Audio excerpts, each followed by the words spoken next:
Everyone knows that the Hampden Museum is a must-see football experience. Today they're honouring women's football with a brand new exhibition documenting the 130-year history of the game.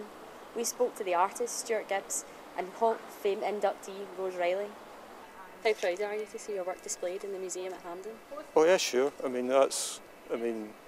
Just to have such a high-profile venue, yeah, it's quite something, yeah. How did you first become involved in the exhibition?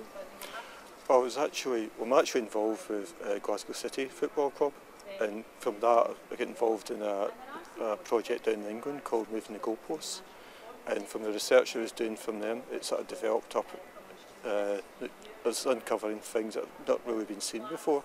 So that really got me sort of going on it. So I thought, when I approached Hampden, we thought it'd be a really good idea to go with this, because I've got information that few people have seen before. I actually thought it was one of the pioneers of women's football, but then I see it dates back to the 18th century. Wow, that's great. So we didn't really get the recognition we deserved. There were very talented players when I was playing. I think it's more of a team game nowadays because it's better organised, and we were like a lot of individuals playing. The amazing thing about the exhibition is the history of women's football. It goes back further than I thought it did, and many of those role models are a real inspiration of women at the time to get involved in the sport.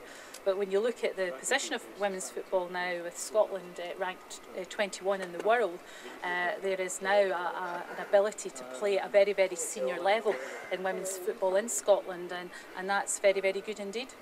How much support do you think the SFA give to women's football, both promotionally and financially?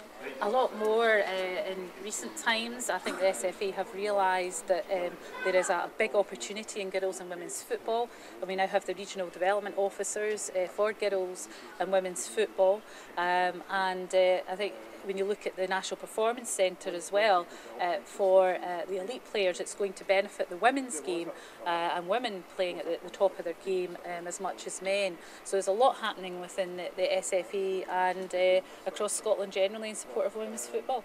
How much of an appreciation have you gained of the women's game from looking at it more closely? Oh, quite a lot. I've been following women's football. I think my first match was a Scotland game at Worth Street. I think it was 1990 or something like that. So I've been in and out. I've been more involved in the game the last few years. So. And I used to follow Queen's Park and then went over to Glasgow City because they won more trophies. It's a glory hunter, so there you go. So you were a fan of the game before you actually got involved? Sure.